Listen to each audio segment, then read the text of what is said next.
Today we are going to start a new lesson, The Country Child.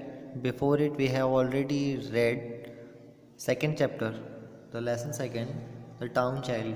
Town child में उसकी क्या wish थी कि वो जाकर किसी कंट्री में रहे. कंट्री यहाँ पर जो है वर्ड शो किया गया है एक विलेज को, और यहाँ पर जो कंट्री चाइल्ड है जो गांव में रहने वाला बच्चा है वो चाहता है कि वो जाकर रहे टाउन में या किसी सिटी में रहे.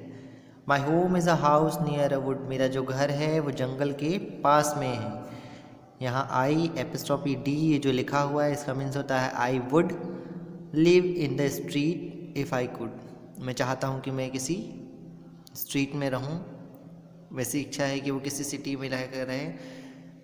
The lanes are so quiet oh dear. जहाँ मैं रह रहा हूँ अभी वो गलियाँ बहुत ही शांत हैं. वहाँ किसी प्रकार का शोरगुल हल्ला नहीं है, सब कुछ बहुत शांत है. I do wish that someone live near. और मेरी ऐसी इच्छा है, मैं ये चाहता हूँ कि मेरे आसपास कोई रहे. There is no one to play with at all. मेरे साथ कोई भी खेलने वाला नहीं है यहाँ पर जब मैं इसके साथ खेल सकूं. The trees are so high and so tall. जो पेड़ पौधे यहाँ आसपास लगे हुए हैं बहुत ही ऊंचे ऊंचे हैं, बहुत ही बड़े बड़े हैं. And I should B lonely for hours. मैं जो हूँ बहुत घंटों तक के अकेला खाली ही बैठा रहता हूँ. Were it not for the birds and the flowers. मैं जो हूँ यहाँ जो बर्ड्स होते हैं उनके साथ भी नहीं खेल सकता और ना ही फूलों के साथ, क्योंकि वो बहुत ऊंचाई पर है. I wish that I lived in a town. मेरी ऐसी इच्छा है कि मैं किसी टाउन में जाकर के रहूँ, किसी शहर में, सिटी के पास में रहूँ. To see all the trams going down. और उन सभी चीज़ों को, जैसे यहाँ जो ट्राम वर्ड्स है, ट्राम वर्ड यूज़ किया गया है बस को बताने के लिए, ऑटो, टेम्पो, जीप को बताने के लिए. इन सब चीज़ों के लिए यहाँ पर ट्राम जो वर्ड है उसका इस्तेमाल किया गया है, यूज़ किया गया है. To see all the trams going down. जो भी सवारी ले जाने वाले साधन है मैं उनको देखूँ, उनकी आवाज़ सुनूँ. A twinkling street that is bright. Twinkling street कहने का मतलब, जैसे हमने देखा है कि अभी हमारे एरिया में स्ट्रीट लैंप लग गए हैं, है ना, खंभों पे लाइट लगे हुए हैं, तो वो जगमगाते हुए जो हैं जलते रहते हैं, बंद हो जाते हैं. उनको उस तरीके को ब्राइट को देखना चाहता है उसको.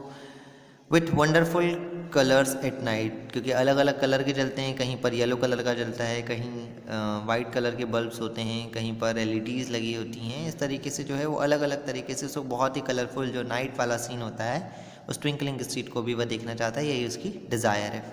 इरेने थॉमसन ने यहाँ पर पहले टाउन चाइल्ड को डिस्क्राइब किया है, फिर एक कंट्री चाइल्ड की फीलिंग्स को डिस्क्राइब किया है.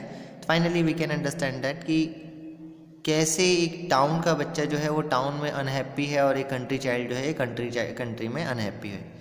You have read how the town child was unhappy in the town. आपने पहले ही चैप्टर नंबर 2 में पढ़ा है कि कैसे एक टाउन का बच्चा टाउन में अनहैप्पी था, but the country child is equally unhappy in the country. वैसे ही ये जो कंट्री का बच्चा है ये कंट्री में अनहैप्पी है.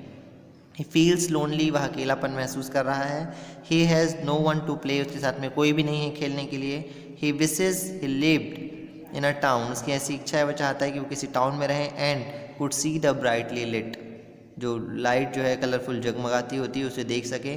Colourful street at night. और रात के समय जो जगमगाती हुई रोशनी से जो रोड पर से नज़र आती है उस गलियों को देख सके. And I should be. मैं भी यही चाहता हूँ. The flowers his only friends are the birds and flowers. उसके जो सिर्फ मित्र कौन कौन है वहाँ पर, उसके जो फ्रेंड्स हैं वो बर्ड्स हैं और जो फ्लावर्स हैं जो पेड़ों पर लगे हुए हैं. If they too are not there. अगर वो भी वहाँ नहीं होते, he would be lonely indeed. वास्तव में वह भी अकेला ही होगा. अगर वो भी वहाँ पर ना हो तो वह अकेला ही होगा. That was the whole explanation of this chapter country child.